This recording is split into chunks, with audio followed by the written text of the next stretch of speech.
Umalingaw-ngaw sa isang madilim na kagubatan ang boses ni Vilma, ang nag-iisa at nakababatang kapatid ni Luisa. Lakad, takbo ang ginawa niya kasabay ng pagmamasid niya sa paligid. Hinahanap niya kung saan nanggagaling ang boses na yun. Masama ang kutob niya. Nasa panganib ang kanyang kapatid. Vilma! Nasaan ka ba? Pakiusap, sabihin mo sa akin! Tutulungan kita! Muling narinig ang boses ng kapatid na sigaw ng sigaw at sinasabi nitong hinahabol ito ng aswang. Ngunit kahit na anong gawin niya ay hindi niya ito mahanap. Halos nais na niyang maiyak dahil sa labis na pag-aalala. Hindi niya matatanggap kung may masamang mangyari sa kanyang kapatid. Nagpatuloy siya sa pagtakbo at hindi inalintana ang matatalas na tinik na bumabaon sa hubad niyang mga paa. Nasaan ka, Vilma? Magpakita ka sa akin! Isang mahaba at matinis na sigaw ang narinig niya mula sa kung saan. Kasunod noon ay ang nakabibinging katahimikan. Doon na nagsimulang maglandas ang masaganang luha sa kanyang mga mata. Wala siyang nagawa para sa kapatid niya. Alam niyang napahamak na ito sa kamay ng mga sinasabing aswang. Umiyak siya ng umiyak at halos maglupasay na sa lupa dahil sa labis na pagdadalamhati. Ngunit bigla siyang natigilan nang biglang may narinig siyang mga kaluskos na papalapit. Nanahimik siya bigla at nagmasid sa paligid. Naging alerto siya sa kung anuman kapahamakang sasapitin ng mga oras na yon. Tumayo siya at nagsimulang maglakad. Ngunit naramdaman niyang may sumusunod sa kanya. Upang mapakalma ang sarili, ay sinabi niya sa isip na maaring hayop lamang yon sa gubat. Ngunit nang marinig niya ang kakaibang tunog at naramdaman ang kakaibang lamig ng hangin ay nagsimulang tumindig ang kanyang balahibo. Paglingon niya ay nakita niya ang isang anino na mabilis na kumikilos sa gilid ng daan. Agad niyang binlisan ang kanyang lakad hanggang sa siya ay napatakbo ng mabilis. Nabuhayan siya ng loob nang makita niyang malapit na niyang marating ang kalsada, ngunit bago niya magawa yon ay may biglang lumundag mula sa puno. Isang malaking nilalang na may matatalim na kuko at mapupulang mga mata. Katulad sa isang nakakapangilabot na asong ulol ang itsura nito. Sigaw ng sigaw si Luisa. Nagbabaka sakali na makahingi ng tulong. Ngunit bigo siya. Sinubukan niyang kalabanin ng aswang sa pamamagitan ng nakita niyang sanga na may matulis na dulo. Nakipaglaban siya dito ng buong tapang at nagtagumpay siya na masugatan ng aswang. Nang mapansin ng aswang na hindi ito mananalo, ay agad itong tumakas pabalik sa gitna ng gubat at iniwan si Luisa na pagod na pagod. Nakahinga ng maluwag ang dalaga nang maisip na ligtas na siya sa kapahamakan. Biglang nagising ang dalaga. Nakita niya ang sariling nakahiga sa kanyang malambot na kama. Panaginip lang ba yun? Ay, salamat naman at di totoo. Nagbunyi siya at nakahinga ng maluwag na mapagtantong isa nga lamang yung masamang bangungot. Ngunit bigla siyang kinabahan nang maalalang nagpaalam nga pala ang kapatid niyang si Vilma na magbabakasyon sa Capiz kasama ang kanyang kabarkadang si Lena na taga roon. Pinayagan niya ito dahil matagal na rin naman niyang kakilala ang kaibigan ng kanyang kapatid. Dahil sa panaginip na yon ay nakaramdam siya ng di maganda at naisip niyang baka nasa panganib si Vilma. Dahil doon ay kaagad niyang pinuntahan ng kasintahang si Danilo upang magpasama sa kanya papunta ng Capiz. Sigurado ka bang susundan mo ang kapatid mo doon? Hindi na ako pinapatahimik na masasamang panaginip ko, mahal. Saka, 1 linggo lang ang paalam nila sa akin eh. Sobra na sila ng 3 araw. Sige. Sasamahan kita. Ako, salamat.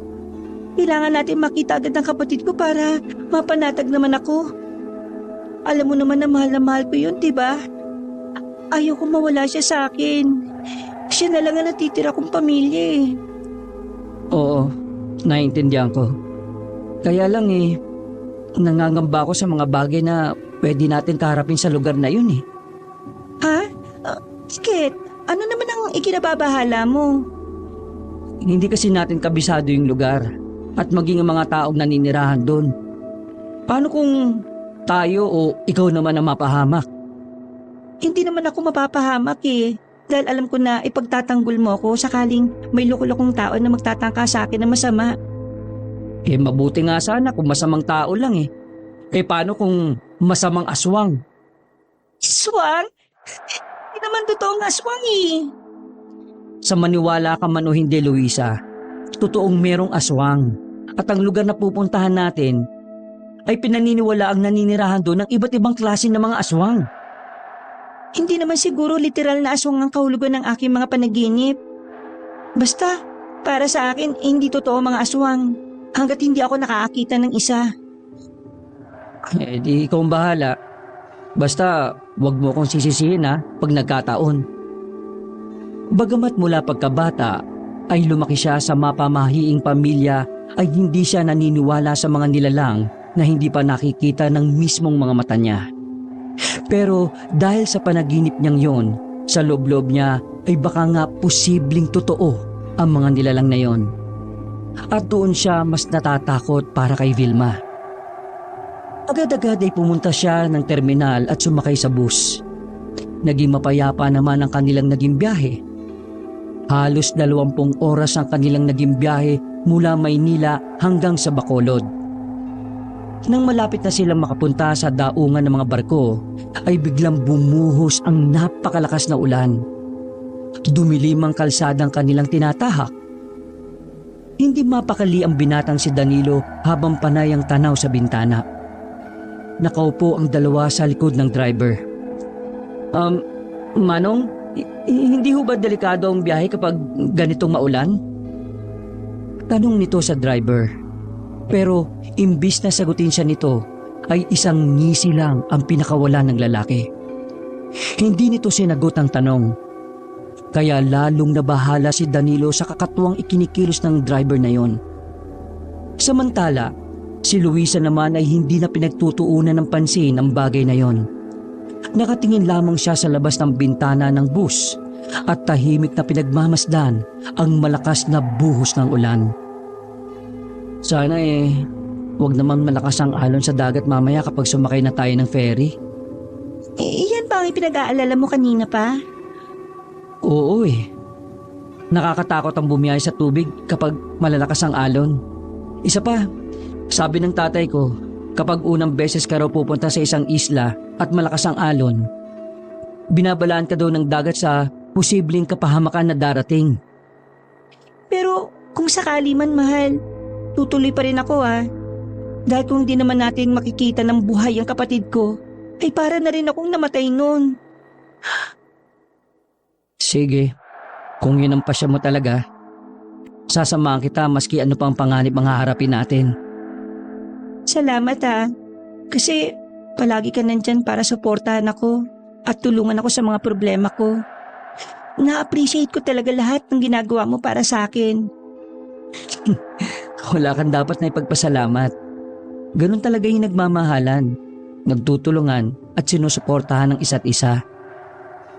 Pagdating nila sa pier ay hindi nga sila nagkamali ng hinala dahil nakita nila kung gaano kasigla ang mga alon sa dagat. Tanghali pa lang noon pero ang langit ay parang gabi dahil sa nakapundong ulan sa ulap. Kakaiba ang hatid nitong lamig sa mga taong naghihintay na makasakay ng maliit na barko.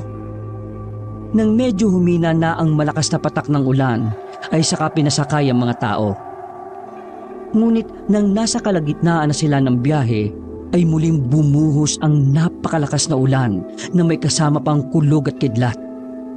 Lalo ring lumakas ang alon. Hinahampas nito ang kanilang sasakyan. Mababaka sa mukha ni Luisa ang labis na takot at pag-aalala. Panay ang usal nito ng dasal para sa kanilang kaligtasan. Samantalang si Danilo naman ay kalmado lang. Nang pakinggan ni Luisa ang sinasabi ng nobyo, ay nalaman niyang nag-uurasyon ito. Si Danilo ay anak ng isang mahusay na albularyo kaya may konti itong alam tungkol sa ilang mga orasyon. Tinuruan na siya ng ama mula pa noong siya ay maliit pa. May inilabas itong isang pulang lalagyan na parang botelya na may lamang pulbos. Ibinuhos niya yun sa tubig. Anong ginagawa mo? Ha? Wala. Sinusubukan ko lang na siguraduhin makakarating tayo sa isla ng maayos. Grabe naman kasi ang alon eh. Kaya nga eh. Kung kailan naman talaga tayo papunta ng isla, saka naman magkakaganito ang panahon. Sana hindi magkatotoo ang kutob ko. Sana makauwi pa rin tayo ng ligtas. Huwag ka na matakot dyan. Dapat hindi tayo nag-iisip ng negatibo para hindi tayo nakakaakit ng kamalasan. Ilang sandali lang mula nang gawin yun ni Danilo, ay napansin nila ang unti-unting pagtamlay ng alon. Tumigil na rin ang malakas na ulan at hangin. Ito? Ang alin? Anong ginawa yun? Galing Ang alin nga? Ka ba? Pinatigil mo yung unuso. Naniniwala kang ako may kagagawa nun? Bakit? Pagkakailan mo ba? Hoy, hindi naman ako bulag, no? Sige na, sabihin mo na. Ang galing-galing lang kasi talaga eh. Natutunan ko lang yung galing sa libro ng tatay ko. Yung tungkol sa mga sinaunang ritual at kaalaman.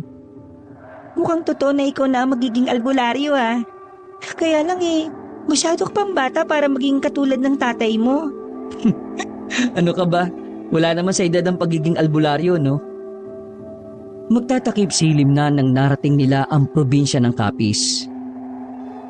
Para marating ang saktong lokasyon ng baryong hinahanap nila. Nakaramdam na matinding antok si Luisa at napasandal sa balikat ng kanyang nobyo. Ngunit hindi pa man siya nakakaidlip ay biglang huminto ang sasakyan. Nasiraan sila. Nangako ang driver na mabilis nitong aayusin ang problema kaya wala namang pumalag sa pasahero. Pinababa nito ang kanyang mga sakay. May ilang pasahero ang nagtanong sa driver tungkol sa daang kanilang tinatahak dahil may ilang nakapagsabi na hindi yun ang daan papunta sa baryong kanilang pupuntahan. Ang sagot lang nito ay dumaan lamang ito sa alam niyang shortcut na daan. Naggalit ang iba at napapamura dahil sa maling desisyon ng lalaking yon. Naging abala sa pagkukutingting ng kanyang jeep ang lalaki. Wala muna siyang pinakyat ng kanyang sasakyan dahil ayon sa kanya ay kailangan niya munang subukan ito. Gumana at umandar naman ito pagkaraan ng ilang minuto. Pero imbis na isakay silang muli, ay biglang pinahururot nito ang sasakyan. Sigawan ng mga kasama nilang pasahero. Galit na galit sa ginawa ng driver. Madilim ang parting yon ng kalsada at halos walang kabahay-bahay. Hindi na malaman ng magnobyo kung saan sila patutungo ng mga oras na yon. At yung kalbaryo nilang yon ay hindi pa pala nagtatapos dahil ilang minuto ang nakaraan ay may mga narinig silang kaluskos na nagmumula sa likod ng matataas na damo. Biglang lumitaw sa kanilang harapan ng isang malaking aso. Namumula ang mga mata nito at naglalaway rin itong parang asong ulol. Aso yan, Danilo! Hindi aso yan! Swang yan! Swang?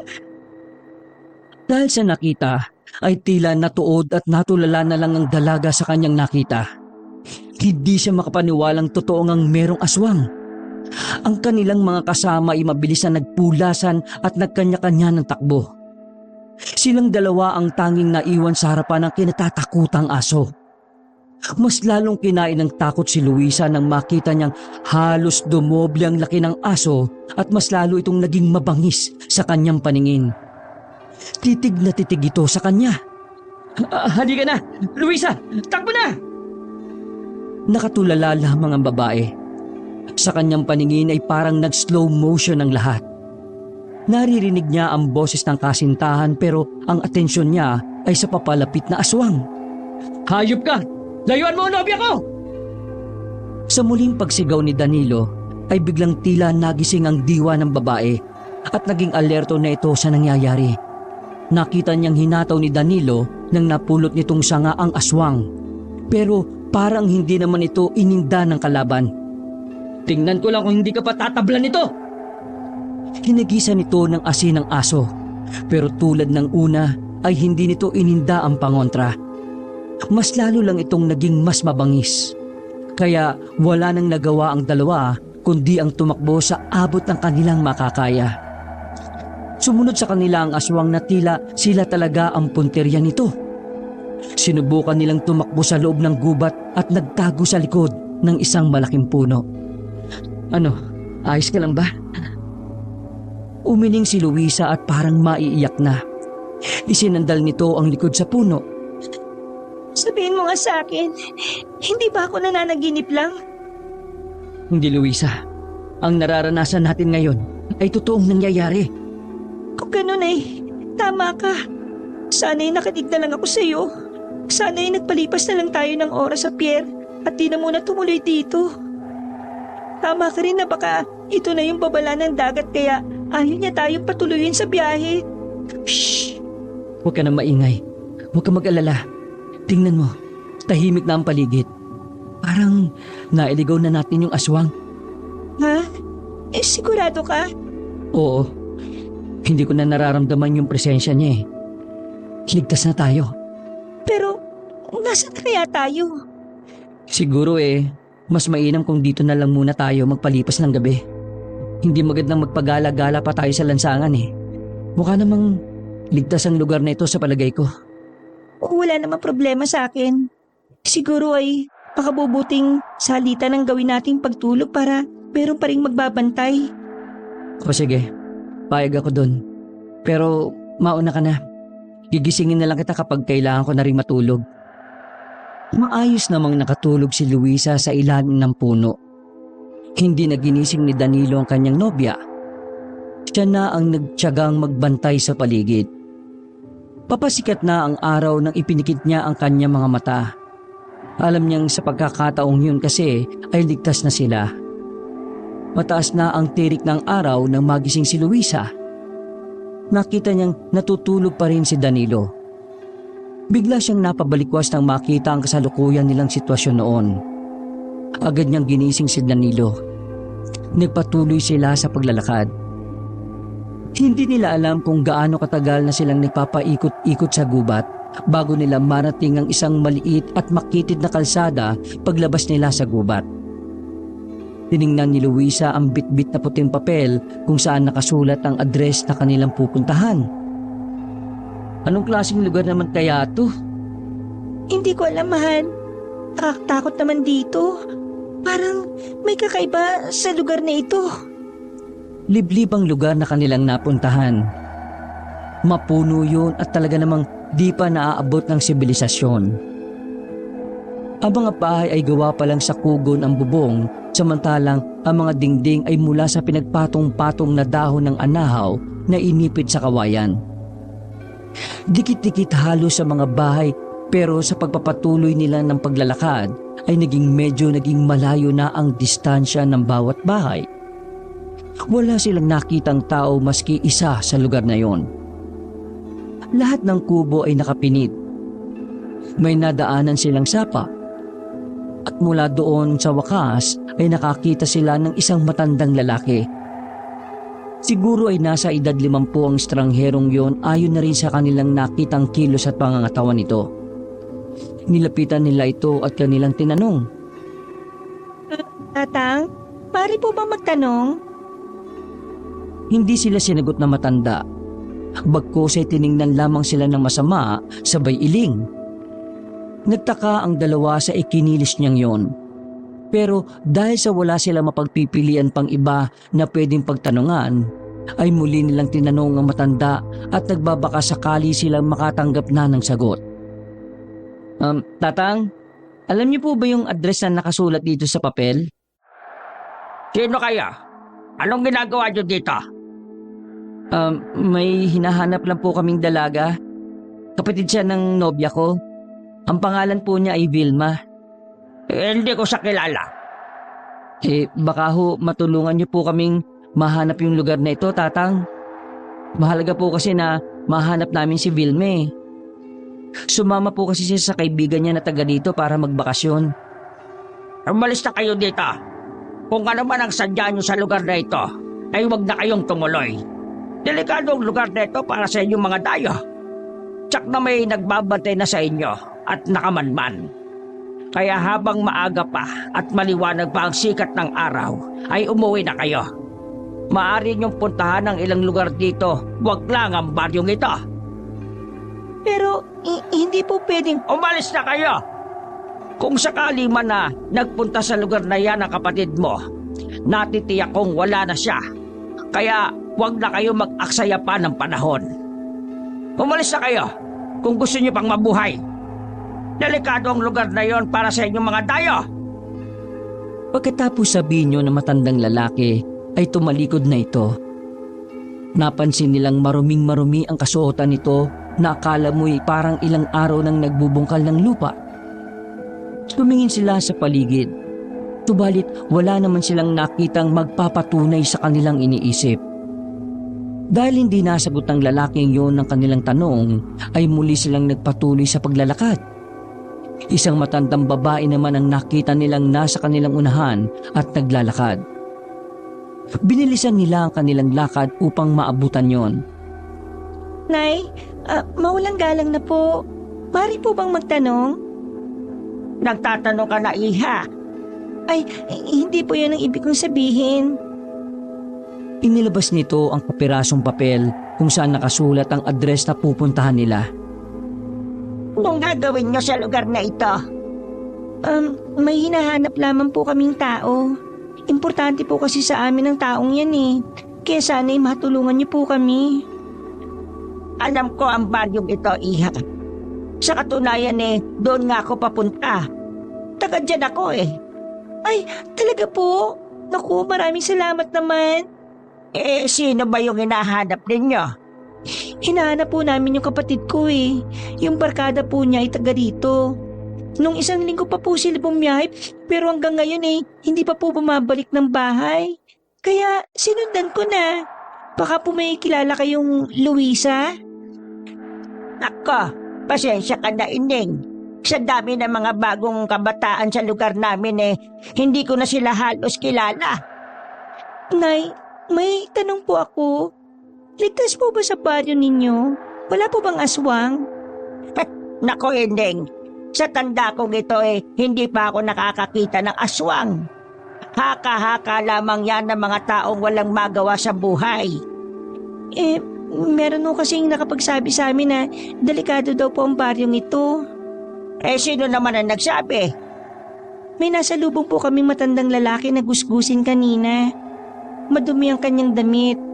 At ay nako, si tandang taso tinutukay ninyo. Alam mo, iha, hindi mapagkakatiwalaan ng taong yon kasi nasiraan na ng bait. Hinahayaan na nga lang namin na magpagala-gala yan dito sa amin. Madaldal talaga ang taong yon maski wala na sa katinoan. Ganun po ba? Sabi ko na eh. Tingnan mo, kung naniwala tayo doon kanina sa matanda, mas lilitan tsansa natin na makita yung kapatid ko. Ay, kapatid mo ba yung hinahanap ninyo? Opo. Ilang araw na rin po kasing hindi siya umuwi sa amin eh. Buhat na magpaalam siya. Na uuwi dito sa Capiz. Medyo nag-aalala lamang po ako sa kanya. Kaya sinundan ko na. Walang problema kung sa baryo namin sila nagpunta. Wala naman mangyayaring masama sa kanila. Mababait ang mga tao sa amin. Mabuti naman po kung ganun. Ano po palang pangalan nyo, nanay? O si Ursula. Halina kayo. Sumunod kayo sa akin at pupuntahan natin ang baryong yan. Ay nako, salamat po, Nay Ursula. Alam nyo, medyo malaki ang baryo namin. Kung gusto nyo may aalok akong paupahan sa inyo. Maliit lang yun na kubo pero alam ko naman magiging komportable kayo at magsisilbing pahingahan nyo habang hinahanap nyo ang iyong kapatid. Naku, mabuti't ipinaalala nyo, Nay. Mukhang kailangan nga po namin yan. Maski komportabling tulugan lang, ayos na eh. Tara na. para makita ninyo. Sana magustuhan ninyo. Pagdating nila sa lugar na sinasabi ng matanda, ay agad napansin ni Danilo na walang palatandaan o pangalan ang baryo. Napansin din niyang kakaiba ang atmosfera. Habang naglalakad siya sa makitid na daan, ay naririnig niya ang tunog ng mga kuliglig at mga sanga ng puno na tila ba binubugbog ng hangin. Kakaiba rin ang bigat ng hangin na dumadampi sa kanyang balat. Tinutuban siya na masama, pero nanatili lang siyang tahimik at pinakikiramdaman ang mga susunod na mangyayari. Naging alerto siya at sa pamamagitan ng kanyang mabilis na paningin ay parang may anino siyang nakikita sa bawat bahay na kanilang nadadaanan. Parang pinagmamasdan ng kanilang bawat galaw. Miski nakapinid ang mga pinto at bintana, ay alam ni Danilo na may mga tao sa loob ng tahanang yon.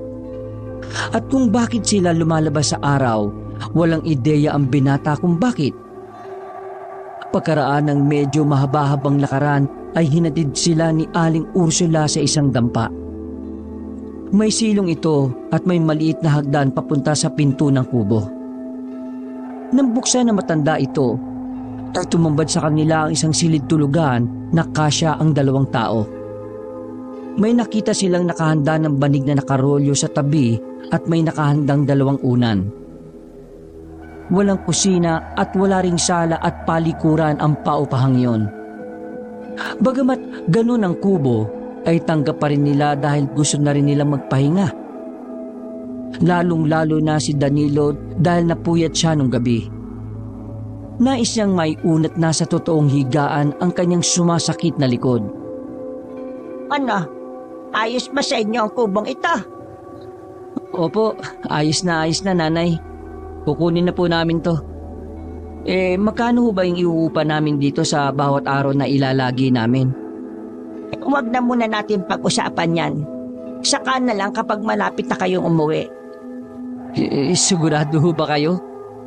Para hindi po tayo magkakagulatan sa singilan. Riho, kung iniisip po na tatagayin ko kayo ng presyo pagkatapos, sinasabi ko sa inyo, hindi ko gagawin yon.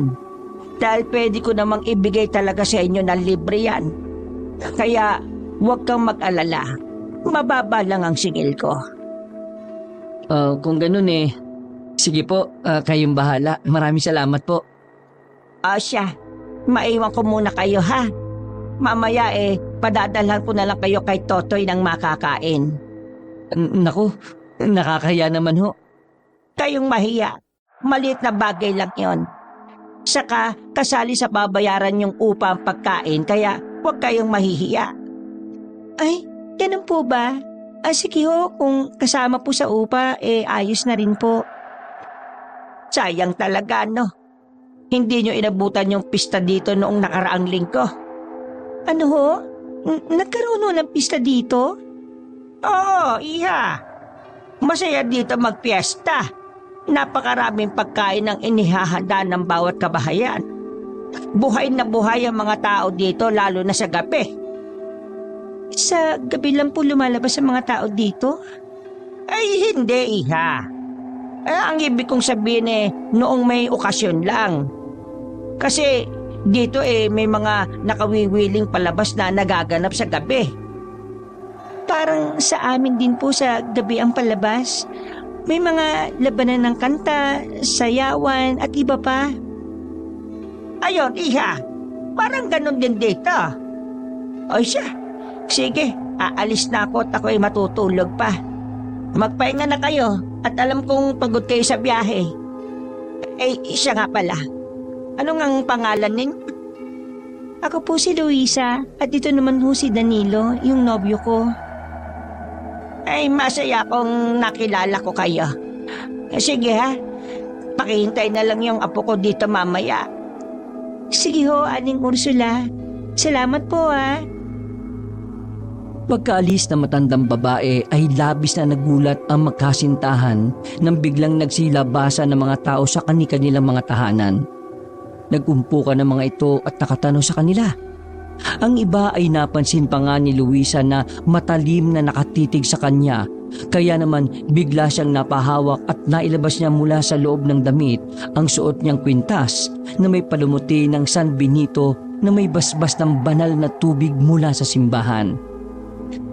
Nang mapansin ng mga taong yon ang kwintas, ay nagsialisa ng mga ito at muling bumalik sa kanilang mga kubo ng tahimik.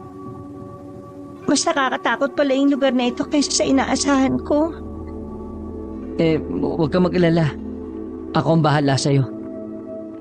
Inilapag ng binata ang dala nitong bag at binuksan yon.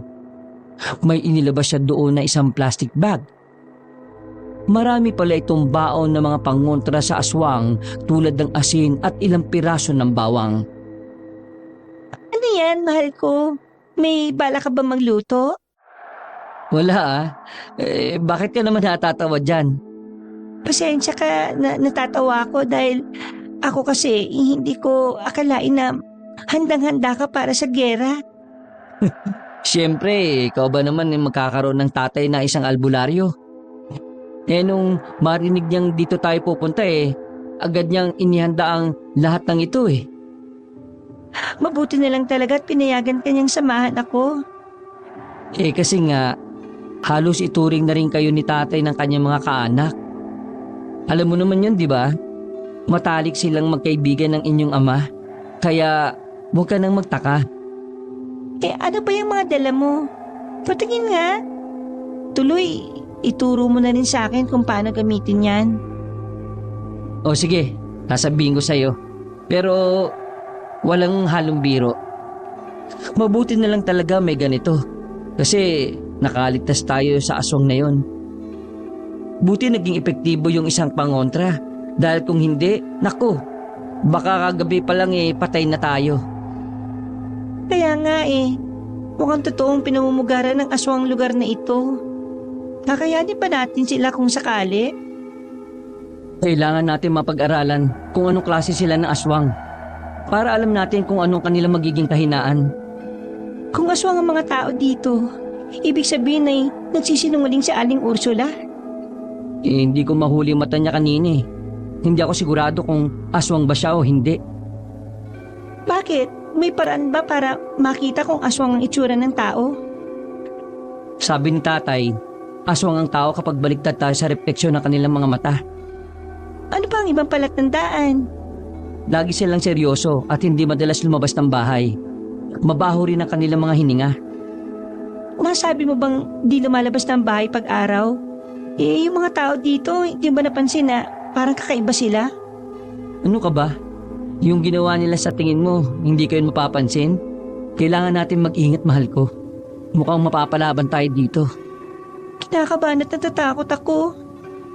Masama ang kutob ko sa lugar na ito Parang pakiramdam ko di tayo nandito pero... Ako rin. Sa totoo lang kanina pa ako gustong wag na tumuloy. Nakahiyaan ko na lang dahil sa matanda Pero kung di ka komportable sa lugar na ito, pwede naman tayong umalis at umuwi na. Hindi pwede. Paano ang kapatid ko? Kung may mga aswang nga dito totoong kailangan nga ako ni Vilma. Yang kapatid mo naman kasi, sa dinami-rami ng pwedeng puntahan dito pa talaga sa liblib na lugar na ito. Wala na ba siyang pakialam sa buhay niya o sa'yo? Palagi mo na lang siyang nagiging sakit ng ulo Di ka naman niya iniisip. Nagpaalam naman kasi siya ng maayos sa akin. Hindi ko naman alam na ganito dito Kaya kasalanan ko rin. Sana hindi ko na lang siya pinayagan. Kaya mo na. Nandito na tayo Kailangan na lang natin ng maganda. Siguradong hindi magiging tahimik ang gabi natin. Kaya nga sana mahanap na natin si Vilma para makalis na tayo kaagad dito. Ayaw kong ikaw naman ang mapahamak dahil siguradong malalagot ako sa tatay mo pag nagkataon. Hindi ako magpapatalo sa aswang, no? Ano ka ba? Kakayanin natin to. Ngayon pa lang sisimulan ko na maglagay ng mga pantaboy ng aswang para hindi na nila tayo magalaw. Inilabas na ni Danilo ang bawang at mga asin nang bigla silang makarinig ng kaluskos. Nang subilip sila ay may nakita silang isang bata na paparating. Sa tansya nila ay nasa 13 taong gulang ito. Palinga-linga pa ito sa paligid habang papalapit sa kanilang kubo. Tao po! Andiyan po ba kayo sa loob? Tao po! Sino ka? Anong ginagawa mo dito? Hello po! Inutusan po ako ni Lola para dalhin tong pagkain po ninyo. Ikaw yung apo ni Aling Ursula? Anong pangalan mo? Totoy po! Ano ba tong dala mong ulam? Ilaw na isda po. Masarap po yan. Hilaw? Kumakain ka ng hilaw na isda? Opo.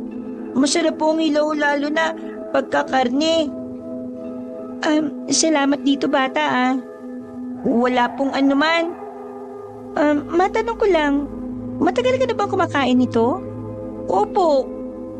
Alam mo, kung ako sa'yo habang bata ka pa, tigilan mo na yung pagkain ng mga hilaw. Masama yan sa katawan, maaari kang magkasakit. Mabaho rin yung hininga mo. Naku, imposible po yun ate. Yun na kasi nakasanayan namin dito Nakasanayan ninyo? Ang tinutukoy mo ba ang mga kapitbahay ninyo? Hindi umimik si Totoy. Bagkus ay yumuko ito at gumuhit sa lupa. Isang senyales na ayaw na nitong pag-usapan ang nabuksang paksa nila. Napansin agad yun ni Luisa kaya sinikap niyang ibahin ang tono ng kanilang pag-uusap. Napansin agad yun ni Luisa kaya sinikap niyang ibahin ang kanilang pag-uusap. Alam mo, mas masarap ang pagkain niluto sa apoy. Apoy po? Naku, wag na lang ate.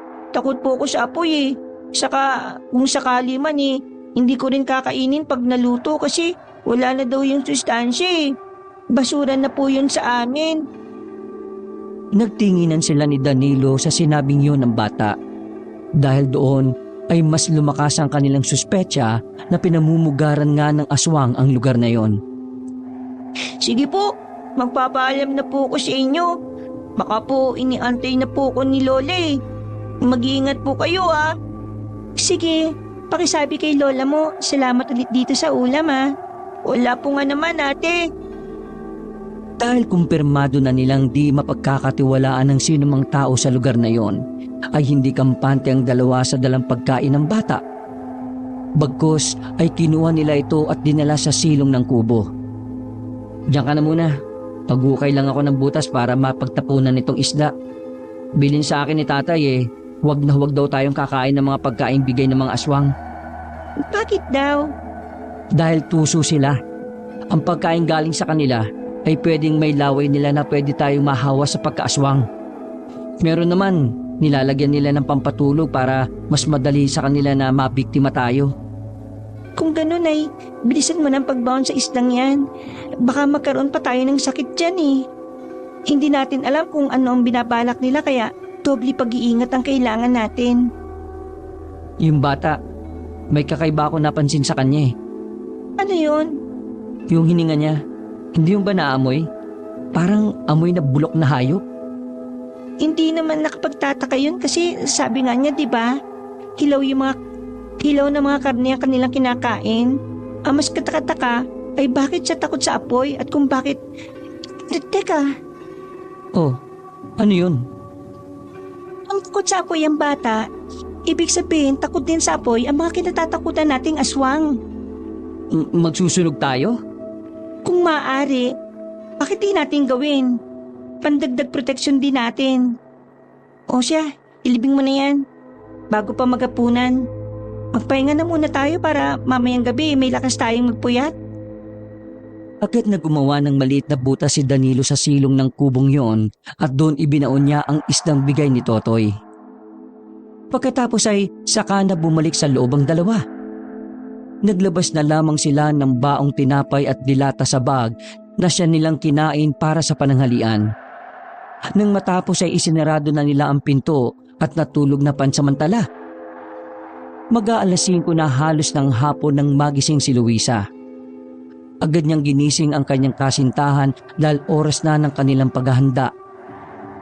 Sa nalalapit na pagsapit ng gabi, ay kinailangan na nilang matapos kaagad ang paglalagay ng mga pangontra laban sa mga ito. Nag-ipon rin sila ng mga sangang maliit man o malaki. Inipon nila yun sa harap. Nang matapos ay nagsaboy na sila ng asin sa bubong at sa paligid ng bahay. Ikinabit na rin nila ang mga bawang sa bintana at maging sa pintuan. At ang itak ay inilusot ang talim nito sa kawayang sahig. Nang magdidilim na ay sinigaan na nila ang mga kahoy. Saka sila bumalik sa kubo at naupo sa isang tabi. Nang tuluyang kinain ng dilimang liwanag ay nagsimula na magkaroon ng ingay ang hangin. May naririnig silang mga kakaibang tinig sa paligid, parang mga bumubulong. Sumapit na nga ang gabi. Nagsimula na magkaroon ng ingay ang hangin. May narinig silang kakaibang tinig sa paligid. Bagyang binuksan ni Danilo ang bintana at sinilip ang labas kung ano ang sanhi ng ingay na yon. Pero sa kadiliman ng gabi ay wala siyang nakita. Muli niyang isinara ang bintana. Maya-maya ay narinig na nila ang malalakas na pagaspas ng malalaking pakpak na papalapit sa kanilang bahay. Meron na rin kumakaluskos sa bakuran. Nararamdaman ko, nandito na sila, Luisa. Maganda ka na. Oo, mahal. May tiwala ako sa iyo. Alam kong kakayanin nating dalawa ito na mapagtagumpayan. Hindi ako papayag na hindi. Biglang nanahimik ang paligid. Pareha silang sumilip sa labas. Ganun na lamang ang panlalaki ng kanilang mga mata nang makitang napakaraming tao sa labas ng kanilang kubo. Wala namang naiba sa kanilang anyo. Hindi sila nakakatakot pagmasdan dahil mukha pa rin naman silang ordinaryong tao. Ang pagkakaiba nga lang nila ay matatalim ang kanilang mga mata. Seryoso rin ang kanilang muka at labis na mapusyaw ang kulay ng kanilang balat habang nasa ilalim ng sinag ng buwan. Nakatayo lang sila at matagal na pinagmamasdan ng kubo. Anong klase mga nilalang kaya sila? Huwag kang maingay, baka marinig tayo. Sigurado ka bang hindi nila tayo magagalaw sa mga pangontra na inilagay mo dito? Kung hindi epektibo ang mga pangontra natin, siguradong kanina pa napasok na nila tayo. Maaring nilalantakan na rin nila ang ating kalamnan. Kaya magtiwala ka lang, mahal ko. Hindi nila tayo maano. Bagamat di tulad ng mga nakagisnang kwento ng tunay na anyo ng aswang na nagagawang magbalat kayo bilang hayop, ang mga tao sa baryong yon ay nasisiguro ng dalawa na mga aswang. Dahil sa isang banda, ang mga aswang ay hindi lamang nagbabalat kayo bilang hayop, kundi may kakayahan din silang magtago at magkunwaring isang normal na tao. Ilang minuto pa ang nakakaraan ay muling sumilip si Danilo sa bintana. Nakita niyang tumalikod na ang mga tao at unti-unting nagpulasa nang walang makalapit sa kanilang kubo. Tumahimik na ang paligid pagkatapos noon. Laking pasasalamat nila sa Diyos dahil hindi sila pinabayaan sa tiyak na kabahamakan. Sa isip nila ay isang himala ang nangyari. Ang yabang-yabang ko noon na palagi kong sinasabi, to see is to believe. Tapos ganito, mahal, hindi lang isang aswang nagpakita sa akin, kundi isang baryo na ang lahat ng nakatira ay puro aswang. Totoo ba talaga nangyayari ito? May waga talaga ang mundo, mahal. Maraming bagay o kababalagan talagang itinatago. Pero sa kabila nun, huwag tayong papatalo. Dapat malaman nila na tayo ang hari sa mundong ito, hindi sila. Eh, salamat naman at umalis na sila. Ninervyos talaga ako ng todo. At least, naniniwala ka na. Nakakainis ka. Talagang nagawa mo pang tumawa sa ganitong sitwasyon natin, ha? Eh siyempre, wala na sila eh. Teka, hindi na ba sila babalik? Hindi na, kaya matulog na tayo.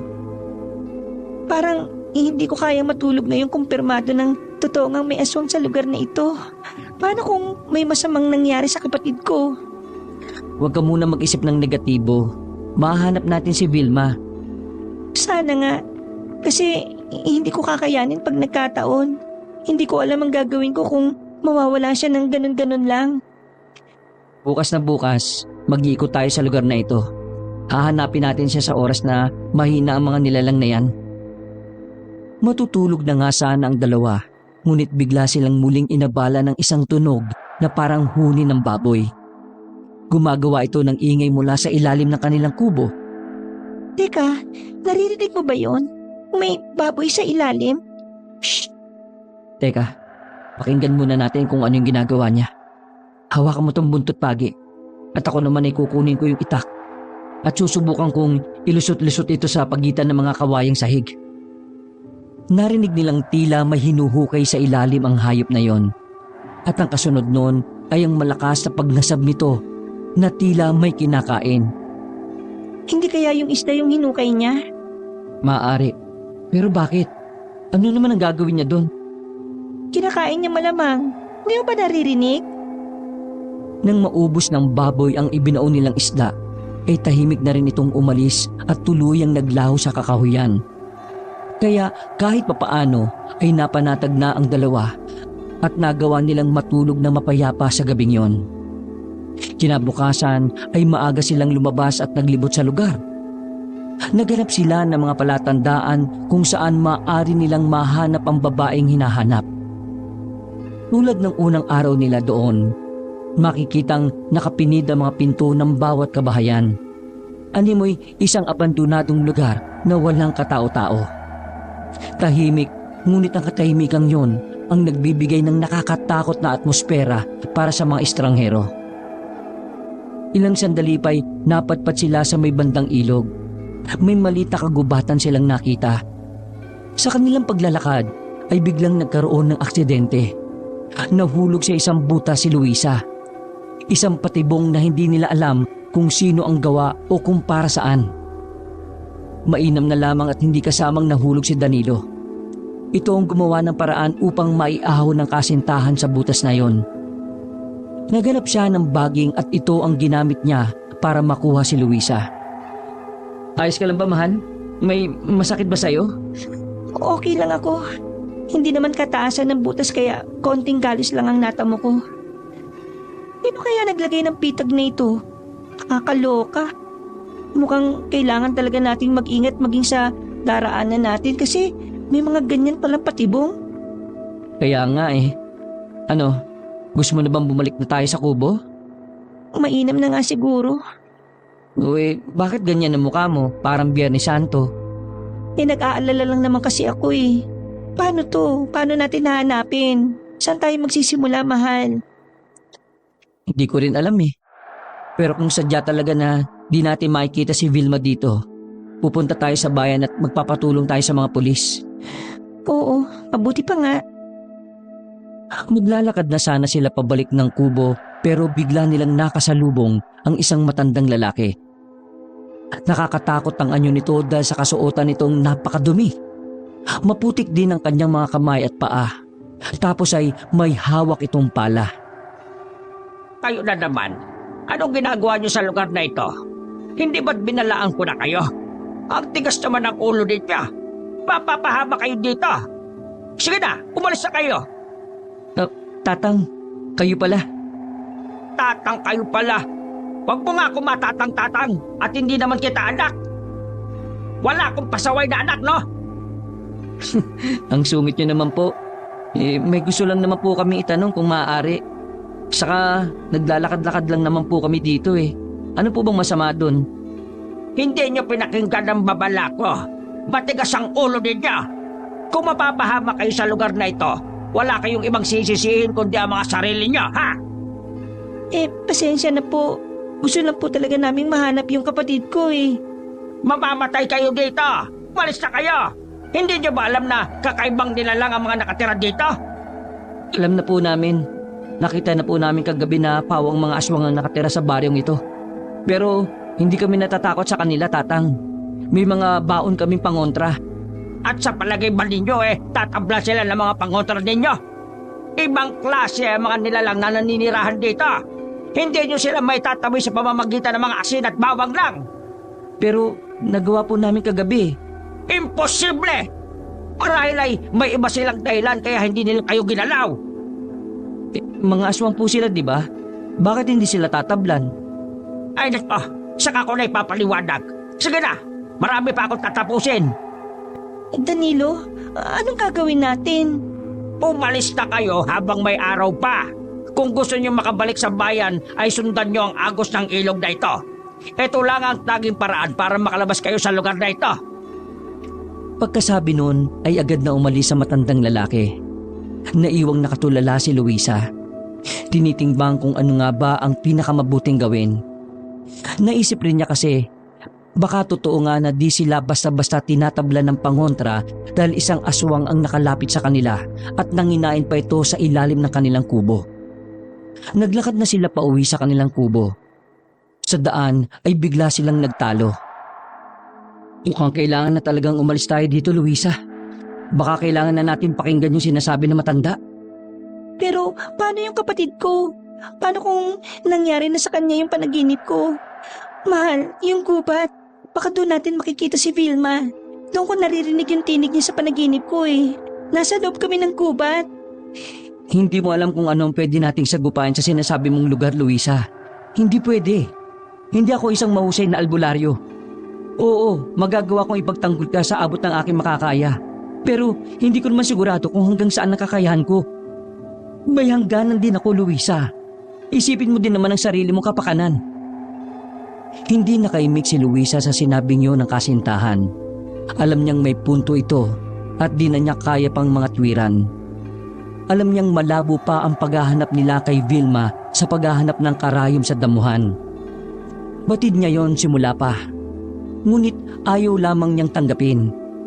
Wala siyang nagawa kundi ang umiyak na lamang ng tahimik. Inalalayan siya ng nobyo sa paglalakad. Bumalik na siya sa kanilang kubo. Bagamat ay hindi naman sila nagpapansin ng mga oras na yon. Iniiwasan ni Luisa ang mga titig ni Danilo. Nang malapit na sila sa kubo, ay napansin nilang may nakatayo sa harap nito. Ang batang si Totoy. Kanina ko pa po kayo iniintay. Saan po kayo galing? Diyan lang, naglalakad-lakad. May hinahanap kasi kaming babae. Babae po? Ano pong pangalan? Vilma. Baka may nakikilala ka dito na ganun ang pangalan. Nagbakasyon sila dito nung 1 linggo pa eh. Tapos hindi pa bumabalik sa amin. Babae na nagbakasyon? Pero sa pagkakaalam ko eh, wala pong ganun dito. Imposible po na may magbabakasyon dito sa lugar namin. Kasi ang mga nagpupunta lang dito eh, yung mga naliligaw na dinadala dito ni... Dinadala nino? Wala po. Ay, siya nga po pala. Ito po, may dala po ako ulit na isda. Katulad po ito nung kahapon. Wow, katulad din ng kahapon. Alam mo, tama ka. Masarap nga ang hilaw na isda. Sinungaling po kayo. Hindi nyo kinain yung binigay ko kahapon eh. Sinayang po ninyo, tinabunan nyo po ng lupa. Teka, paano mo nalaman? Nakita ko po. Andito ka rin ba kagabi?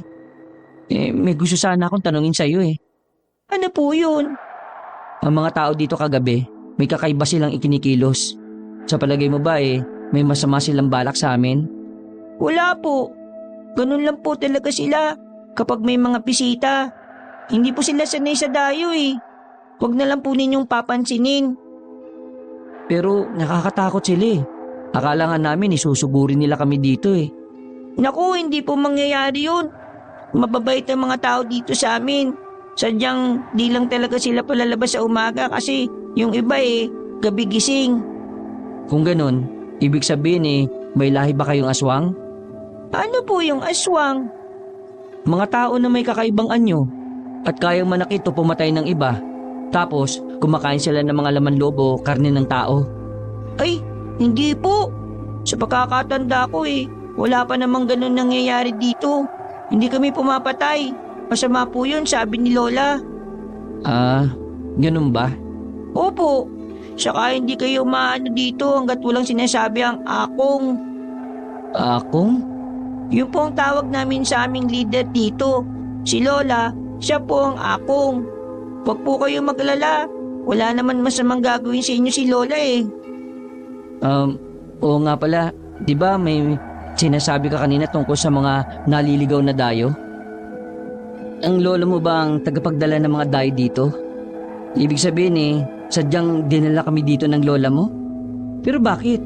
Para saan? Maaari mo bang sabihin? Hindi ko po masasagot ang tanong nyo kasi Bata lang po ako eh. Hindi ko po alam eh.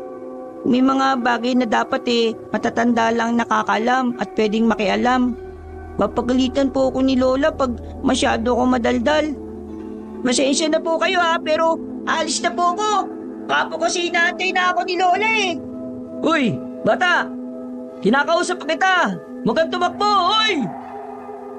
Hayaan mo na. Nakauwi na. Mahal, tama ka. Kailangan na natin makaalis dito.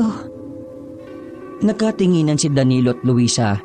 Nakita ng babae na hawak na ng kanyang nobyo ang istambigay ni Totoy. Bagamat sabi nitong katulad lang ito ng dinala niya nung nakaraan, ay di hamak na mas malaki ang bitbit niyang yon at mas malapad. Siguro ay nasa 12 kilo ang bigat nun. Nagugutom ako. Pagkain pa ba tayo dyan? Baka pwedeng kainin na natin yan.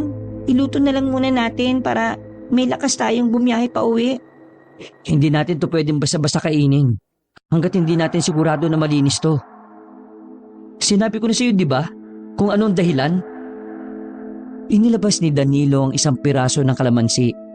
Sabi ng lalaki sa nobya ay kaya nitong palabasin ang tunay na anyo ng mga pagkaing iniaalok ng aswang. Ipinatak niya ito sa isda. Ang sariwa at magandang isda ay napalitan ng totoo nitong itsura. Bilasa at nabubulok na ang ibinigay ni Totoy. Sinasabi ko na nga ba hindi mapagkakatiwalaan yung maglola na yun eh. Gusto nila tayong lasunin. Pero bakit? Anong motibo nila sa atin? Kung para tayo sa hapunan nila bakit di ba nila tayo kinuha o kinain kagabi? Di ba, hindi nga tinatablan si Totoy nung asin na nakakalat sa bakuran nung kinutkot niya yung lupang pinagbaunan natin nung ista kagabi? Saka naalala mo ba yung unang aswang na nakainkwentro natin nung nasiraan tayo ng sasakyan? Oo, hindi rin siya tinablan ng asin. Kung ganun nililin lang tayo ng mga aswang na narito. May masama talaga silang pinaplano sa atin. Kailangan na natin magmadali. Bumalik tayo sa may ilog kung saan natin nakita yung matandang lalaki. Baka sakaling matulungan niya tayo. Sa palagay mo mapagkakatiwalaan yung matandang yun ngayon? Baka mamaya may ibang grupo din sila ng mga aswang. Baka pwede nating tuntunin na lang yung dati nating dinaanan. O sige, kung yan ang gusto mo. Sinubukan ng dalawa na tuntunin at hanapin ang daan na yon, subalit makailang beses na silang nagpaikot-ikot ay hindi pa rin nila ito nahahanap. Bagkus ay bumabalik lang sila sa kung saan sila nagsimula. Halos maiyak na si Luisa dahil sa nangyayaring yon. Napanghihinaan na ito ng loob at iniisip agad na katapusan na nila ng kanyang nobyo. Samantala ay panay naman ang usal niya ng orasyon si Danilo. Napansin na rin niyang bumabalik lamang sila at hindi naman tunay na nakakaalis sa baryong yun. Naiintindihan na niya ang sinasabi ng matanda sa kanila na ang tanging paraan upang makalabas ng baryong yun ay ang sundan ang agos ng ilog. Nang matapos dasalin ng ilang ulit ang orasyon ay may napansin silang papalikong daan. Lumiko sila doon at nakita nilang nagbago ang daang tinatahak. At sa pagpapatuloy nila sa paglalakad ay nakita na niya ang ilog. Tuwang-tuwa sila dahil sa wakas ay makakalabas na sila sa lugar ni Luisa. Mahal, nandito na. Ha? Mahal? Asan ka? Luisa? Luisa? Wala na sa kanyang tabi ang pinakamamahal na babae. Dahil sa taglay na mahika ng aswang na nagpoprotekta sa kanilang lugar, ay naghiwalay sila ng daan dahil sa orasyong binabanggit ni Danilo. Tanging si Danilo lamang ang nailigtas ng orasyon na yon. Hindi! Luisa! Iho, anong nangyari? Bakit ka umiiyak? Magkasama lang po kami kanina ng nobya ko Tulad ng sabi nyo, aalis na nga sana kami pero bigla po kami nagkahiwalay ng daan. Inaasahan ko na ang bagay na yan. Mukhang di nyo agad sinunod yung bilin ko Ibang daan ang una nyong pinuntahan at hindi ang ilog na ito. Hindi ka nagtiwala sa akin, iho. Tulungan niyo po ako. Pasensya na po. Tulungan niyo ako mahanap si Luisa. Hindi kita matutulungan. May ibang bagay pa akong dapat natapusin. Dahil ngayon ang araw na inihanda namin para sa hustisyang nais namin makamit sa kamay ng mga aswang na yan. Hustisya po? Para saan? Malalaman mo din mamaya, iho. Kung sakali ba natutulong ako dyan Tutulungan niyo din ako sa problema ko. Pag-iisipan ko kung di ako lugi. Sana'y nakinig na lamang kasi kayo. Sana'y kanina pa kayo nakalabas dito at hindi na nadamay sa gerang magaganap. Natahimik si Danilo sa sinabi ng matanda. Halos mawalan siya ng lakas dahil mukhang wala siyang mahahanap na tulong para mahanap ang kanyang nobya. Samantala, hindi naman agad napansin ni Luisa na meron nang nakasunod sa likod niya na isang lalaki. Ilang sandali lang ay nakaramdam na siya ng malakas na pukpok sa kanyang ulo na siya niyang ikinahimatay. Nang magising siya ay napansin na niya kagad ang matinding pananakit ng kanyang ulo. Tipong parang nakabaliktad ang kanyang mundo nang magmulat ang kanyang dalawang mga mata. Akala niya ay panaginip lang ang lahat, ngunit nang subukan niyang kurutin ang sarili ay nasaktan siya. Literal na nakabaliktad siya.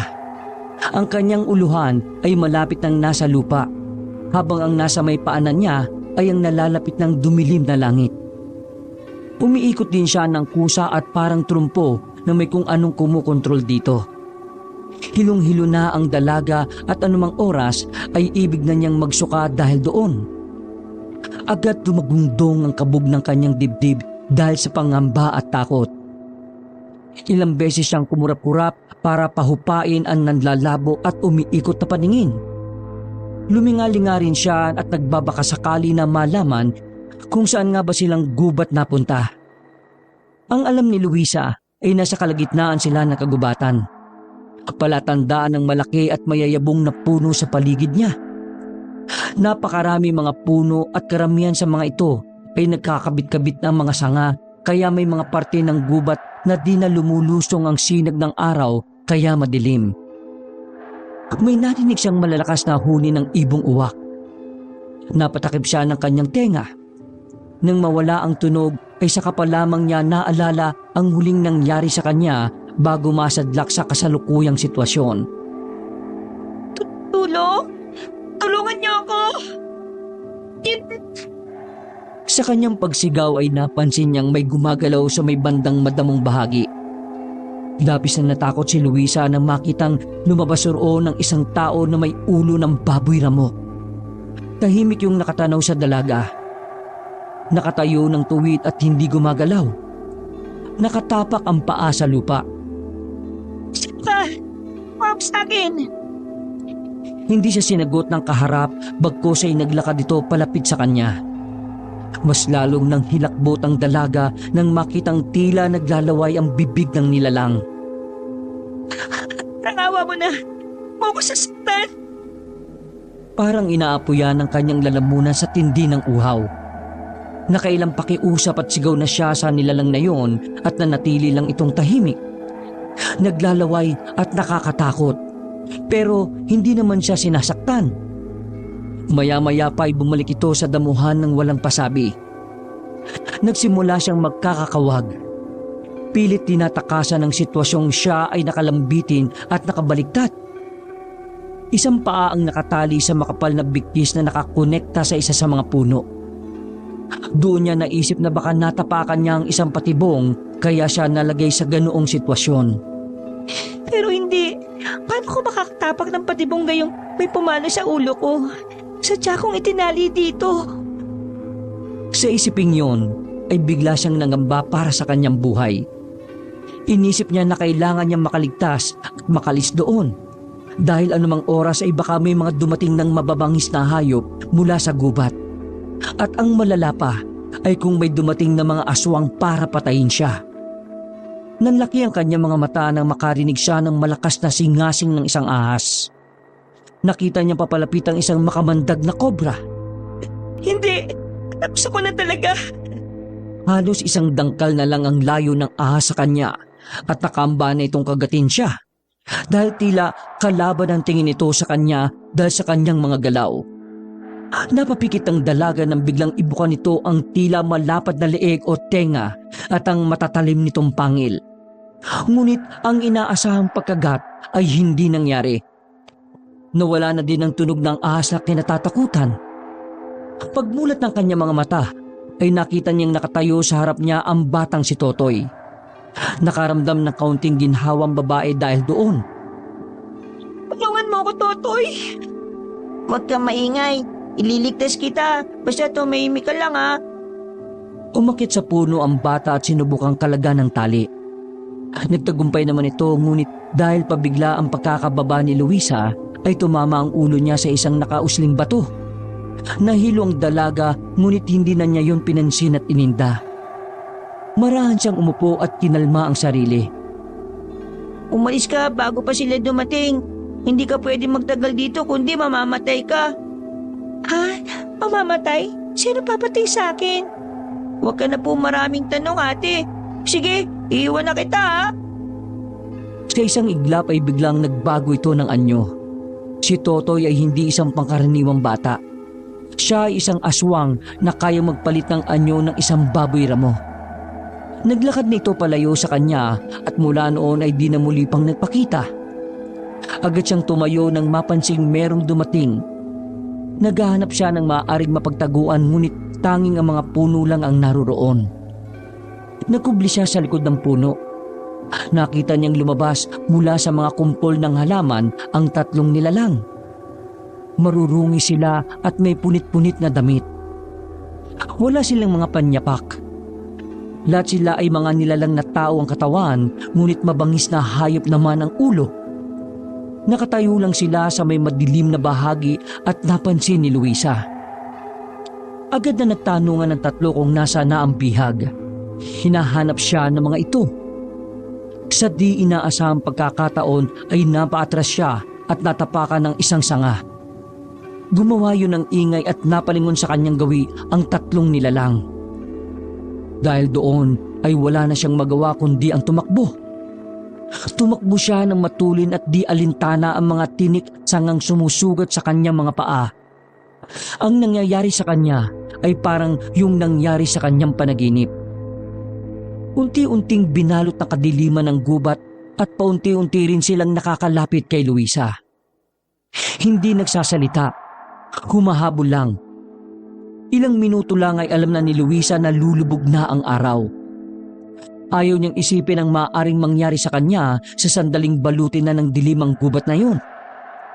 Nagsisigaw ang 3 aswang na yun nang mapunta ang babae sa nasisinaga ng araw. Tumigil sila sa paghabol. Agad itong napansin ni Luisa. Ngunit hindi nagawang magbunyi ng babae dahil alam niyang anumang oras ay mawawala na rin ang liwanag na maaring magprotekta sa kanya sa kamay ng 3 aswang na yon. Muli niyang sinubukang sumigaw. Tulong! Tulungan niyo ako! Samantala, sa kabilang bahagi naman ng gubat ay nakita ni Danilo ang mga papadating na kalalakihan.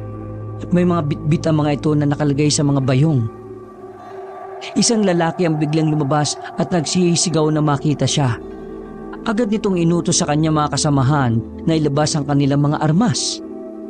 Sumisigaw ang mga ito at galit na galit. Dali-daling hinugot ng isang lalaki ang isang itak sa kanyang tagiliran at walang pasabing susugurin ng binatang si Danilo. Sandali! Magsitigil kayo! Hindi kalaban ng binatang ito! Nanlaki ang mata ni Danilo dahil sa pagkabigla. Ni hindi man lang siya nakagalaw sa pagkakataong yun. Mabuti na lamang at lumitaw sa kanyang tabi ang matanda. Napagkamalan siya ng mga taong yun na taga-baryo kaya naalarma ang mga ito at tangka siyang sugurin at patayin. Nakahinga ng maluwag si Danilo nang matakasan sa unang pagkakataon ang nakitang totoong anyo at mukha ng kamatayan. Hindi siya kalaban. Isa lamang siyang dayo na matigas ang ulo. Kilala ko siya, kaya huwag niyong siyang gagalawin. Pagkarinig noon ay agad na umayos ang kanyang mga kasamahan. Kumalma na ang sitwasyon. Salamat po, Tatang. Huwag ka muna magpasalamat dahil nagsisimula pa lang ang tunay na laban. Kailangan mong tumulong sa amin sa gera bago ka namin payagang makalis sa lugar na ito. Kailangan naming mabawi ang aming lupain sa mga walang hiyang aswang na yon. Malapit na magdilim, Tatang. Kailangan kong hanapin si Luisa, yung kasama kong babae. Malabo mo na makita kasama mo, iho. Hindi pwede. Kailangan kong hanapin ang nobya ko. O sige, hanapin mo. Pero saan? Babalik ka doon sa kalsadang yon. Maski bumalik ka doon, ay siguradong wala na ron ang nobya mo. Tuso ang mga aswang binata. Ilang sandali pa ay tuluyan nang kumagat ng dilim sa lugar na yon. Ang mga kasama nilang lalaki ay nagsimulang magsunog ng mga kamanyang. Narinig nila ang kakaibang mga tunog na nagmumula sa hangin.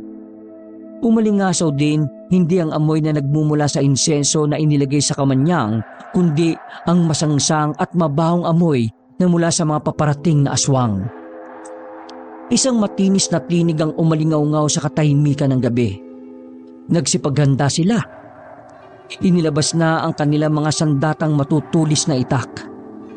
Sa unang pagkakataon ay nakuwang matakot ni Danilo, lalo na nang makitang nagsusulputan na sa kung saan-saan ang kampo naman ng mga aswang. Sila ang mga taong nakatira sa baryong yon. Galit na galit ang kanilang mga anyo at umaapoy ang kanilang mga titig. Nanlilisik ang kanilang mga mata. Nakakatakot din ang kulay ng kanilang balat. Mapusyaw at parang bangkay na may buhay. Meron silang mahabang kuko na sa palagay niya ay kayang-kayang pumunit ng laman. Nakita ni Danilo na kabilang sa mga yon si Aling Ursula. Nagsimula ang laban. Ang mga aswang ay nagsipagbago ng anyo. Anyong tao pa rin ang iba, ngunit nagkaroon ng mga matatalim na pangil at gumulo ang kanilang mga buhok. Nagtaglay din sila ng kakaibang lakas. Umuungol ang mga ito na parabang ipinapakita na handang-handa sila sa labanan. Isa lamang sa kanila ang nagpalit ng anyo. Nagbago ito bilang isang anyo ng dambuhalang aso. At yun ay walang iba kundi si Aling Ursula. Biglang narealisa ni Danilo na ito rin ang unang aswang na kanilang nakasagupa nung unang araw nila sa lugar na yon. Totoong nilinlang lamang sila ng aswang. Tama ang naging babala sa kanila ni Mang Tasyo. Inabutan siya na matanda ng isang klase ng itak na may magkabilang talim. Ayon sa matanda, ay mabisa yung sandata para sa mga kalaban nilang aswang. At hindi nga nagkamali ang matandang yon. Isang aswang agad ang sumugod mula sa likuran ni Danilo. Mabuti na lamang ay mabilis siyang nakaiwas. Agad niyang nasugatan ng aswang sa bandang dibdib nito. Tumulo ang dugo nito na siyang dumilig sa tuyong-tuyong lupa ng baryong yon. Labas mga kasama! Laban! Isang aswang ang lumapit sa isa nilang kasamahan. Simbilis ng kidlat na sinalakay nito ang lalaki. Agad ditong natumba dahil sa lakas ng puwersa nito. Wag! Napahiyaw siya nang makitang biglang kinagat ng aswang si Mang Tasyo. Ngunit hindi nagpatinag ang matanda. Nakita niyang nakikipagtagisan nito ng lakas laban sa lakas. Bagamat matanda na, ay matikas na matikas pa rin nito sa pakikipaglaban. Napatay nito ang matapang na aswang. Ang dambuhalang aso ay lumapit nang makitang napatay na nga ni Mang Tasyo ang kasamahan nitong aswang. Bigla itong bumalik sa anyong tao. Mahusay ka pa rin pala, Tasyo! Tumahimik ka, Ursula! Lumayas na kayo sa aming lupain! Ibalik mo ang katahimikan sa baryong ito! Ano bang sinasabi mo? Amin ang lugar na ito! Tatapusin ko ngayong gabi ang mga kawalangian mo, Ursula! Manahimik ka! Kahit anong gawin mo, hindi mo ako kaya! Hindi mo ako mapapatay sa pamamagitan lamang ng iyong mga sandata, alam mo yan! Sa gitna ng bangayan ng dalawang matanda, ay may narinig si Danilo na isang matinis na sigaw. Kilala niya ang tinig na yon. Ha? Luisa? Ay, saan ka pupunta? Bakit ka alis? Narinig ko ang boses ni Luisa. Nasa loob siya ng gubat. Kung nasa gubat ng babae, huwag niyo nang asahan na maabutan niyo pa siyang buhay. Malalakas na aswang ang nakabantay sa gubat na yan. Sadyang sila ang inilagay ko dyan upang mangaso. Mukhang masarap-sarap ang magiging hapunan namin mamaya kapag nagkataon. Ayup ka! Lubayan niyo si Luisa! Dali na! Puntahan mo na! Yun ay kung maabutan mo pa siyang buhay at humihinga! Agad na tumalikod si Danilo at tinunton kung saan nanggagaling ang tinig ni Luisa. Pinasok nito ang loob ng gubat. Ngunit ang hindi niya alam ay nakasunod sa kanya ang matandang lalaki. Luisa! Sumagot ka! Nasaan ka? Agad namang narinig ng babae ang tinig ng kanyang nobyo. Kasalukuyan siya noong nakakubli sa awang ng isang puno. Pigil ang hininga niya upang di siya marinig at matunton ng pinagtataguang mga aswang. Hindi niya magawang sumigaw dahil sa takot na mauna pang sumugod ang mga ito kaysa sa pagdating ng kanyang nobyo. Ilang sandali pa ang nakakaraan ay nakarinig na siya ng komosyon. Bagyasang sumilip mula sa pinagtataguan at nakita niyang nakikipaglaban na sa aswang si Danilo at ang kasama nitong matandang lalaki. Lumabas siya nang makita niyang isa na sa mga aswang ang kanilang nagapi. Likod mo! Aswang! Biglang sigaw ni Luisa nang makitang papasugod sa kanyang nobyo ang isa pang aswang. Nang makita siya ng lalaki ay kagad nitong nilapitan ng nobya. Medyo humupa ang laban. 2 aswang na lang ang natira. Lumapit din sa kanila ang matanda. Sumunod kayo sa akin. Naglakad ito palapit sa isang puno. Mag-iingat kayo dahil may malaking patibong akong ginawa sa tabi ng punong yan. Sundan lang ninyo ang nilalakaran ko. Tumalima naman ang 2 sa sinabing yon na matanda. Nang marating nila ang tabi ng puno, ay nakita nilang dahan-dahang palapit ang mga aswang. Matapang kayo ha! Sabi ng pinuno ninyong si Ursula kayo ang pinakamalakas na tauhan niya. Sige, tunayan ninyo! Mukhang nainsulto naman ng mga aswang na kanyang pinagsabihan. Umangil ang mga ito at nagpakita ng angking kabangisan. Naglalaway ang kanilang mga ulong may anyo na mababangis na hayop. Patakbo silang sumugod. Ngunit bago pa man sila makalapit, ay nahulog na sila sa patibong na matanda. Isang malaki at malalim na butasyon. May inilagay din siyang mga pangontra sa butas. Dahilan upang mawala ng kakayahan ng mga ito na makaakyat sa itaas. O ano kayo ngayon? Nagkamali pala sa inyong abo Wala kayong mga kwentang aswang! Ayos ka lang ba, mahal ko? Anong nangyari? Ikaw pa talaga may ganang magtanong sa akin yan? Iniwan mo ko Hindi ko sinasadya. Inilayo ko ng maika ng lugar na yun sa'yo. Tama na yan. Saka na kayo maglambingan kapag tapos na ang laban. Kailangan natin pagplanuhan ang gagawin nating hakbang upang mapatay si Ursula. Yun lang ang tanging paraan upang matapos na ang paghahari-harian nila sa lugar na ito. Agad niyang nilapitan ng 2 at sinabi dito ang kanyang plano. Kinakabahan man si Luisa ay agad naman siyang sumang-ayon dito. Ganon din si Danilo. Nais na rin niyang matapos na ang kaguluhang yon upang maiuwi niya na ng buhay at buo ang kanyang nobya. Upang magpatuloy sa kanilang buhay ng tahimik at masaya. Umalis ang matanda sa gubat. Ngunit ilang sandali lang ay nakita nilang paparating na ulit ito at tumatakbo. Hinahabol ito ng isang dambuhalang aso. Tulad ng nauna nilang hakbang, ay nakita nilang pumunta ito sa tabi ng puno at nagkunwaring pagod na. Hinihingal na ito at di na makapagsalita. Biglang bumagal ang takbo ng aswang. Muli ay nag-anyong tao na ulit ito sa harap ng matandang lalaki. Laos ka na, matanda ka! Tingnan mo ang sarili mo! Hingal na hingal! Mahina ka na nga! Wala nang silbi ang pagiging isang magaling mong pinuno at punong manggagamot sa baryong ito. Tama lang na agawin ko ang teritoryong ito dahil wala ka ng kwenta, Tasyo. Oo, mahina na nga ako, Ursula. Pero ikaw lamang din naman ang may kagagawan nito. Sinungaling ka at manggagamit. Dahil uto-uto kayo mga tao at mahihinang mga nilalang. Nagpauto ka sa akin. Akala mo naman totoong mamahalin kita. Ginusto lang kita dahil gusto kong mapa sa akin ang lugar na ito. At nakuha ko ito ng walang kahirap-hirap. Walang hiya ka talaga. Ginamit mo kahinaan ko. Niloko mo ko. Lahat ng pagmamahal, Ursula, ibinigay ko sa iyo. Tapos ganito lang gagawin mo. Traitor kang aswang ka. Wala akong pakialam kung ano ay tawag mo sa akin, tandang hukluban. Pero hindi mo na mababawi ang lugar na ito. Dahil pagkatapos mo ay isusunod ko ang lahat ng mga kasama mo. Sige, lumapit ka. Patayin mo ako. Sa palagay mo ba ay ganun ako katanga? Alam kong may bitag kang inihanda sa akin. Nakikita ko at naririnig ko ang mga kasama kong nasa ilalim ng butas na tinatapakan mo, Tasyo. Nanlaki ang mga mata ni Mang Tasyo nang mapagtantong hindi talaga pangkaraniwang aswang si Ursula. Matalino ito at hindi maiisahan. Ngunit sa di inaasahang pagkakataon ay mabilis na sinugod ng magkasintahan ng matandang babae at itinulak ito papunta sa butas. Kitang-kita sa mukha nito ang labis na pagkagulat.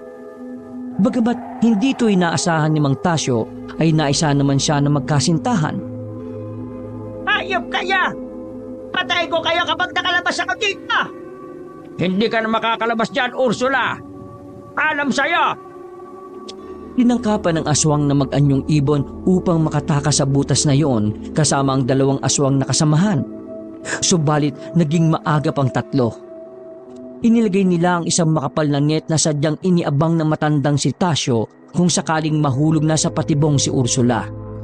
Ganon din ay kinuha niya ang itinagong isang galon ng gasolina at ibinuhos yun sa butas. Hindi ka man tinatabla ng mga pangontra sa aswang, Ursula. Ngunit ang sumpa ng apoy ang alam kong di mo kayang takasan. Kahit anong uri ng aswang ay di sasantuhin ng apoy. Tasyo, tikiusap ako. Huwag gawin yan! Ngunit hindi nakinig ang matanda. Agad niyang sinilaban ng butas na yon at tuluyang nilamon ng apoy ang tatlong aswang. Wala na. Tapos na.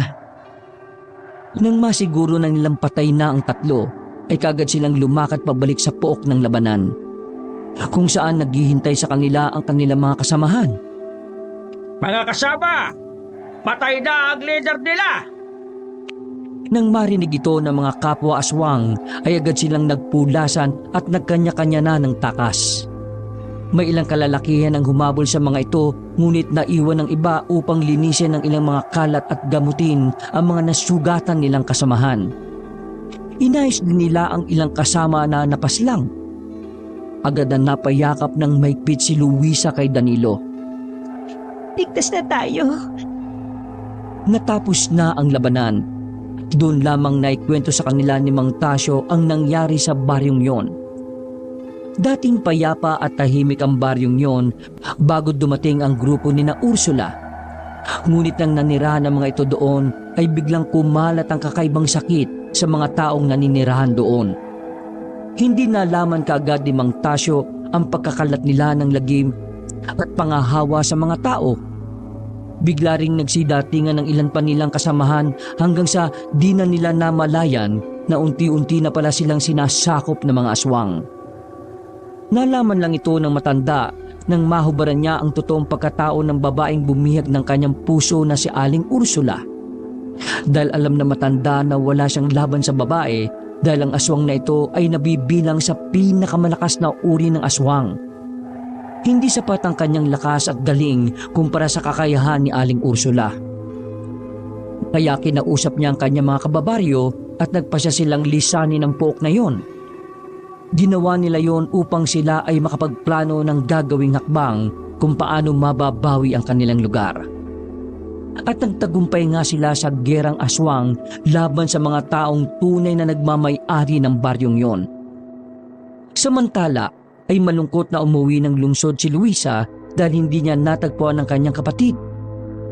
Masakit sa loob niyang isipin na baka nakain na nga ng aswang ang kanyang kapatid. Ngunit sa di inaasahang pagkakataon ay nakasalubong nila sa isang lugar si Eliza, ang dalagang nag-aya sa kapatid niyang magbakasyon. Agad nila itong nilapitan ni Danilo. Nakikiusap ako sa'yo. Dinala ang kapatid ko. Hindi naman nakaimik ang babae. Magalaw ang mga mata nito at di alam kung paano nito sasagutin ng kanilang mga tanong. Ngunit pagkaraan ng ilang sandali ay nagsalita ito at sinabing hindi naman talaga sila nagpunta sa Capiz. Bagkus ay pinakiusapan lamang siya ni Vilma na sabihin sa kanyang kapatid na magbabakasyon ito kasama siya. Nanlumo siya sa nalaman.